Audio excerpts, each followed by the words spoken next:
Hello everybody, welcome to my channel. My name is Chris, and in today's video I have got 4 metal pieces that deserve a major makeover for Christmas. So let's begin with DIY number 1. Alright, so I have got this gingerbread mold. This is from IOD, and I decided to go ahead and make the little girl and little boy, the candy cane. I actually made 2 sets of these pieces, with the exception of this small little candy piece, which I ended up not using at all, and I didn't even use the candy cane. I just used 2 of the people. So once I pop those out of my mold, we are ready to begin painting them. Now I grabbed this old baking pan from an estate sale, and I think it needs a Christmas look. So that's what we will be using for our metal piece. Now I am starting with the color Nutmeg Brown, and this is from Apple Barrel, and I'm just going to paint where the gingerbread should be brown. And then there are other colors that you could use that would look like a gingerbread. So you pick your color and just have fun. If you don't have these molds, I'm sure you can find something on Amazon real similar, or maybe you prefer snowmen. Snowmen would be cute in this. So look around for these molds. I'm sure you can find something that appeals to your creativity. So after I've got these all painted, look how good those candy canes look. I just love the way these come out. Painting to me it's so relaxing. I actually love it.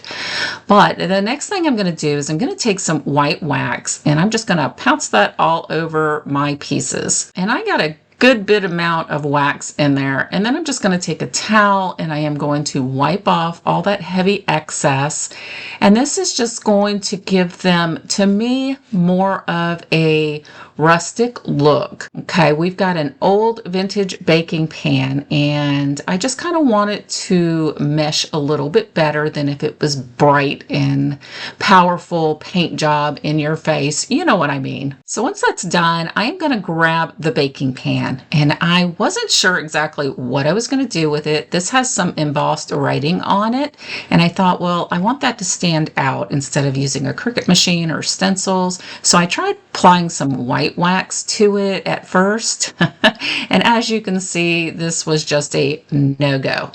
So then I just grabbed me a baby wipe and I started wiping all of that down and around the letters to see if that would help, and it still didn't help. So let's move along to what I came up with. I decided just to grab a small detailed paintbrush and this red color and just go over the top of the letters. And I did red for the top group, and then I believe I did black for the bottom. We'll have to wait and see. My project's out of sight, so pretty sure that's what I did. I just thought it needed to be more in the spirit of Christmas. I am going to be selling these items on a Whatnot show on November 1st, and so I'm really excited to see if these sell and what they sell for. So if you guys aren't following me on Whatnot, I have that listed in my description box. Go ahead and click on it, bookmark that show, which is November 1st, and come and check out and see what they sold for. And here's what it looks like after I finish painting. And yes, I did use black on the bottom grouping of letters. And now I'm going to grab my big daddy of crocodiles, the Big Bite. And this thing punches through this piece of metal like it's not even metal. I'm not kidding. If you don't have one, save up for one. If you make a lot of DIY projects that require hangers, if you like to work with metal pieces or whatever, this thing is awesome. And I can't believe it took me this long to pull it out. It's amazing. But I'm going to punch 2 holes, and I'm punching them where they are side by side because I am going to be taking a metal hanger, and I'm going to need those 2 holes to string that hanger through. And I will show you what the holes look like side by side here in just a moment, I promise. All right, and see, that's what they look like right there, side by side. And then I've got my bendable wire, which I just ordered some more, I hope, because I am almost out of this. What you see is what I have left. But I am just figuring out how much of this hanger I'm going to want. Just trim it off there. I'm going to be doing something with the hanger to make it look a little bit more old and rusty. But right now I am just trying to get an idea of exactly how much I need. And then once I figured that out, I will pull it back out. And I'm going to grab the color Raw Sienna, and this is Folk Art Matte Color. And I'm going to grab just a little sponger and just dab that color all over the hanger. I use my heat gun to dry every coat down. And once I've got that dried, I am going to grab my Mod Podge. I do spoon my Mod Podge into this bowl. It doesn't matter if that raw sienna color gets mixed up with it. It's all going in the same place. But I'm going to grab the same sponge and I'm going to start daubing that Mod Podge all around the hanger. I do this in sections, and then I'm just going to sprinkle my cinnamon on top of that Mod Podge. And then I'll use my dryer, dry it down, and I will continue to do this in sections until it is completed. Now this is what it looks like, and I highly recommend, if you've got the time, let this sit overnight and cure, because I'm going to have to do some touch-ups. It wasn't completely dried and cured, but I'm going to string this through the baking pan, and I just kind of go in on the outer holes first on both ends, and then I'll twist it around and come up through the inner holes. And then to secure that in place, I'm just going to wrap that short piece around and around and around till I'm comfortable with how much I have twisted, and then just trim off the excess. And then I'm going to grab my pliers and just pinch that closed. It takes me a minute, but just play around with it. Repeat the process for the other end.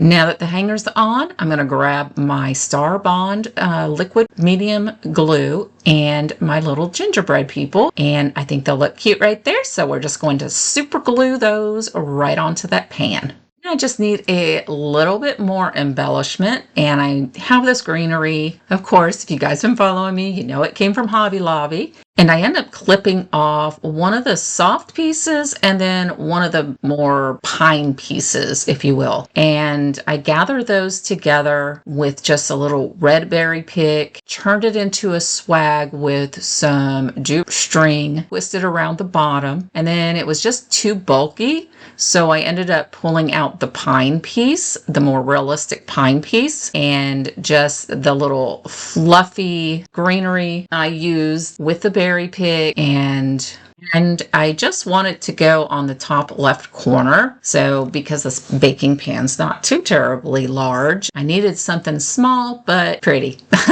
Of course it's got to be pretty. And like I said, I just wrapped some jute string around the bottom there, tied it off, trimmed off some of the wonkiness from the bottom. If there was any of the metal pick sticking out, I trimmed that off. And I'm going to end up putting it right here and adhering it down with some of my Star Bond glue. I'll just put the glue on the jute rope pieces and it sticks like a charm. And then I did go ahead and make me a tag, as you can see right here, and I'm going to apply some jute rope to it as well, and I'm just going to hang it off of the hanger, and then this project will be complete, and you'll have to wait to the end to see the results. Just kidding. I wanted you to see what that pick looked like with just one of those pieces of greenery and the berry, and then this is where I end up tying my tag on, and then it will be complete, and I will show you more at the final reveal. So let's move on to DIY number 2. All right, I've got this fabric. I picked this up probably a couple of years ago from Hobby Lobby. My initial intentions, I wanted to make a pillowcase for it. I haven't got around to it, so I'm just going to cut it up in a little section, what I want, and I want this with the little Santa and his sleigh and the believe, and I am going to be using this old grater that I had. I don't even know where I got that. Probably in a lot from an estate sale, more than likely. All right, and once I've got my fabric cut out, I need to figure out how much of this image I need to kind of hem up, if you will. I'm actually not going to be doing any sewing. I do not even have a sewing machine, so I'm just trying to get an idea of how I want this on there. And then I will grab my little mini heat press and just press it just like so. And I do end up having to keep going back and forth just to make sure it's going to wrap around. And then I'm just going to also press the side that I'm going to want to go on the top of the wraparound on the back side. And this is what the back side is going to look like once I get it tacked down. For the most part, I try not to use too much glue on vintage items. That way, if the person that buys it wants to take off the decor and use the piece for something else, they can. But this fabric kept sliding around on me and it was hard for me to get it just right. So I did end up taking just a little tack of hot glue and just tacking it down, but it will still be easy to pull off because, you know, hot glue and metal, they don't go too well together. And then to finish the fabric off, I just run some hot glue around that end piece and glue it down. And you can also do this with some ribbon or anything that you have on hand that you like. I did one with ribbon last year and it turned out beautiful and it sold. So I thought I'd do another one this year. All right, I've got one of these gingerbreads from Hobby Lobby, just the little ceramic or clay made gingerbread pieces. And I'm just going to make him over. I'm going to take that nutmeg brown once again and paint him all up. And I'm not going to do anything too fancy with this because I don't want to take away from the actual grater itself. I just thought this would be a nice little embellishment. And I'm going to make him just some little eyes. And I started off using one of my stylists, but it was just, I was like, no, his eyes are a little too beady. So then I just grabbed the end of my paintbrush and just dabbed that in black paint. And there we go, a little bit better. And then I'm just going to dot him on some little buttons and that's it. I think I am going to go back before I actually sell him. And I think I'm going to draw a little smile on. But this piece is going to need a tag. So I just made a tag on some brown cardstock. I've got these stamps that I had picked up off of Amazon. I will have all of my links in my description box if you're interested. And then I've just got the stamping block, which makes it so much easier. And I'll use some black ink and stamp this image on the tag. Then I will just punch a hole in it, which is a regular little hole puncher. I've got some more greenery, picked it up from, you know where, Hobby Lobby. I think they've got amazing greenery and they're really good price point. So definitely my go-to place. If Michael's was closer, I would probably buy more from them as well. And my Walmart is not the best when it comes to greenery. So Hobby Lobby's about my only place, and thank goodness we have one in town. But I'm just going to shove some of this greenery in there. I'm going to grab some jute rope, and I am going to use that for the gingerbread hanger. And I'm just going to take the two end pieces, and through the holes in the grater, I'm just going to string those through two holes, and then I will tie that on the back once I figure out how low down I want it hung, and double knot it, trim off the excess. And ta-da! Isn't it cute?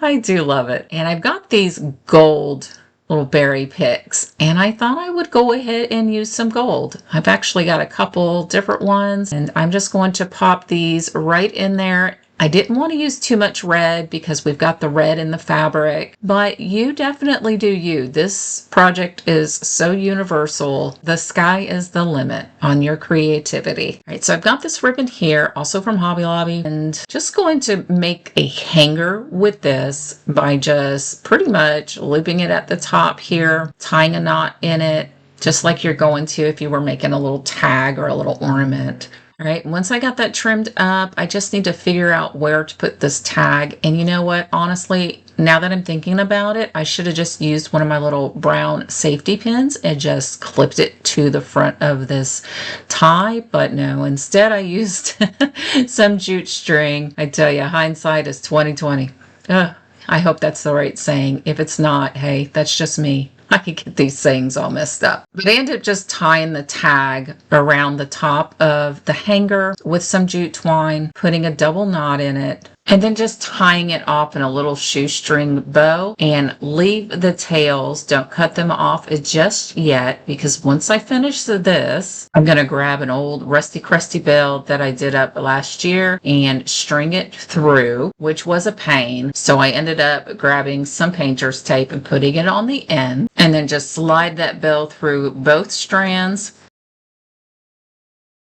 tie a knot, and trim off the excess. And this project will be done. It's time for DIY number 3. I picked up this metal box off of a Whatnot auction, and it's got a little bit of crust and galvanization going on it, and I just want to give it a quick little makeover. So I've got the color Aviary from DIY Paint and a chippy brush, and I am just going to glide my chippy brush with that paint just here and there. Okay, no rhyme or reason. I just want a little bit of paint on this piece. And I'm going to do that on all 4 sides of this metal box. And I originally was going to do some crackle to it, but I changed my mind and thought this would just be the easiest way. But once I get the globs of paint on there, if you will, I'm going to take a clean, softer chippy brush and just kind of blend that paint into the pan. And then I'm just going to use my heat gun. I will dry that down, and I'm going to give this a coat of the DIY's liquid patina. I mean, you could use any sealer really, but you definitely want to seal in this paint, or even a chalk paint if that's what you're using.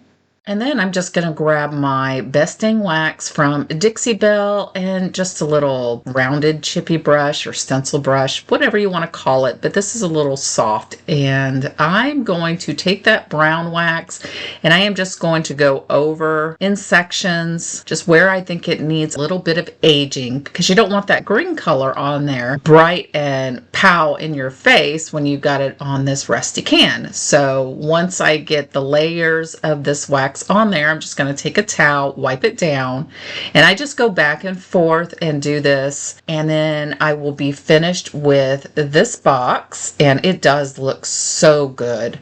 So just play around with it and have fun. And then I'm just going to grab some packing paper. I'm going to give this box some height by shoving that in there. And then I am just going to decorate it up. I've got one of these Dollar Tree Christmas trees, which FYI, those things are $1.50 this year. Whew, man. But I'm going to grab some pine, just some picks that I've gotten from Hobby Lobby. And I know the Dollar Tree's got picks out if that's what you have on hand. Just have fun with this. It's just going to be pretty much a little centerpiece or just a little planter, but I wanted to make this something simple so whoever buys it can take all that greenery out and they can use that metal box year around. And in the final reveal, you're going to see where I added just a little tag. I had picked these tags up from Walmart last year, and I just stick it in there, and you'll see it in the final reveal. Now let's move on to DIY number 4. Okay, so I got the new Santa mold from IOD, and I just got this in, well, I just opened the box, and I could not wait to use that. So we're going to use it in this project. And then I've got just this little silver serving tray, and it's not real silver or anything like that. And I thought, hey, let's do something with this. Now I am going to use the Amazing Casting resin 50-50, just mix up half and half, and that's how I'm going to make this mold. Now I will say it took quite a bit of resin to fill this mold, but that's okay. The end result is so worth it.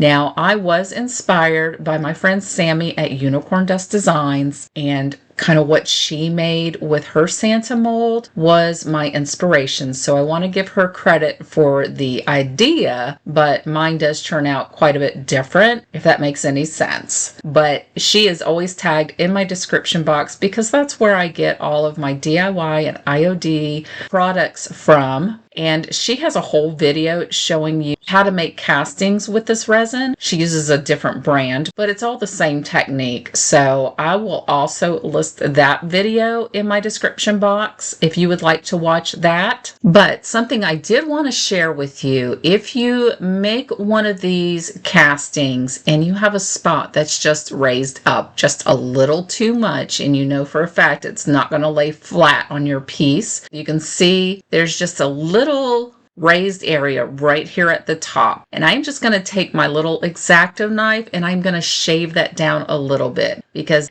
after it sets up enough to where it's just, hard, but it hasn't been sitting overnight and completely cured. But once I get this popped out, I'm going to grab my Star Bond glue and I'm going to adhere this casting to my metal plate using this. I want this to be permanent because, again, I'm reselling these. So you definitely want to make sure whatever you adhere to your project is going to stay. We're just going to put him pretty much right in the center. Now I'm going to grab the color casement from Fusion. I am going to cover the front side of this serving plate, and you can see I'm avoiding going over the Santa, but you might as well go over the Santa because I eventually do that anyway. I think I do it with my second coat. So I put 2 coats on the bottom, 1 coat on the Santa, and around the sides here, I do 2 coats with the exception of that detailed area on the very top. I just pretty much glide my paintbrush, the very tip of it, over that, and I leave that at 1 coat. I initially was going to just have a little bit of that silver showing through, but in the end, I was like, no, this looks too good, so I leave it like that. So once I get all that done, I have this little wooden knob, and I am just going to outline where I am going to be placing that. And here's where I do my second coat around that side. And I went to a smaller brush so I wouldn't get any on the decorative portion because, like I said, I just like that one glided coat over that. But I use this smaller brush to do my second coat, and then when I get to the bottom there, I just paint around where I had drawn where my knob's going to go. That way I don't add any more paint in there, because it dawned on me after I got that first coat down that that's where I was wanting to add this knob. And I was like, dang it, I wanted a surface free of paint, but what's done is done. So just don't add any more to that section. So I just paint around that circle. And then I also go over the Santa, like I said, and I just want to make sure I get all of that white paint all into the crevices and the details and all that good stuff. And then I will grab my Star Bond glue and I will adhere that knob right in its place.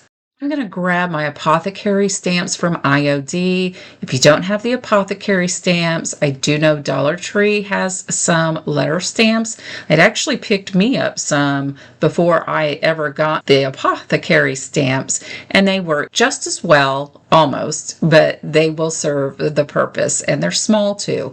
So I'm going to spell out the word believe and just stamp that in place. And the one thing about working with an all-in-one paint is, if you see I had that little ink spot there, it wiped right off with a baby wipe because of that all-in-one paint with that sealer in it. Then I decided I want some of this holly that's on the Santa mold, and instead of pulling back out my resin, I decided just to go ahead and use clay.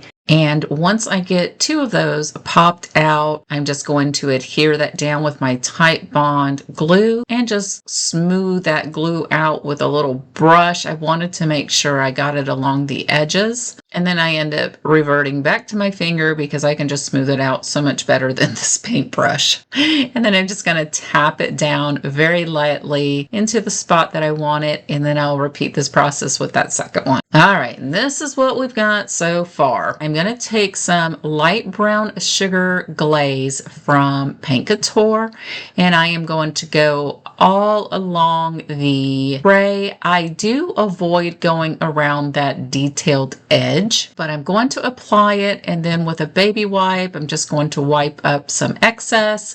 It takes me a minute to get the hang of this stuff every time I use it. There we go. That's a little bit better. I didn't wipe up as much as I did the first time, but I'm just going to do this process all around the plate. And then I'm also going to just dive into that Santa and just pounce this glaze all around him as well. And then I just take that baby wipe and go along the surface of it because I want all of that beautiful glaze inside all those details. And then I will take a small brush and go around some of the more intricate details like these little holly berries that are up close to the edge. Now I do want to add some color. I try to keep this as neutral as possible, but I have to add some color.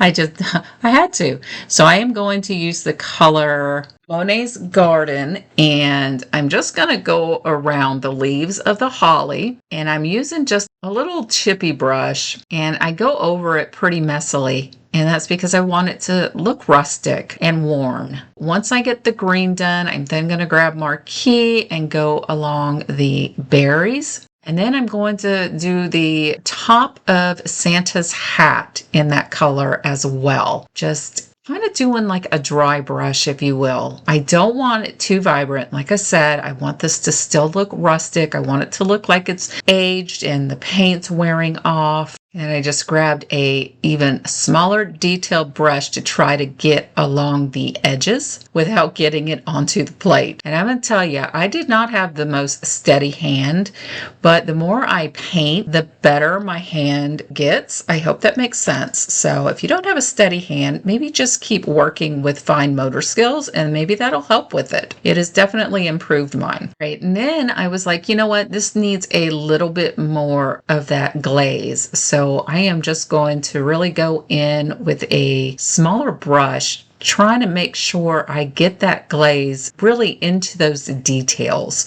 So that's why I'm using the smaller brush, just really getting it into those little crevices. And then I'll do that also along the beard, just kind of running it through those little indentions and creases. I really want his face to stand out. And then once I get all that in, I'll take my little baby wipe and just lightly wipe away that excess on the top, leaving the majority of that in all those little crevices. And I think that is starting to look a lot better. And while I am doing that, just so I don't forget to let you guys know, I am going to have a second video out this week. It'll be this Sunday night on the What Would You Make? I am actually going to be a guest host, so I hope you will also check out that video.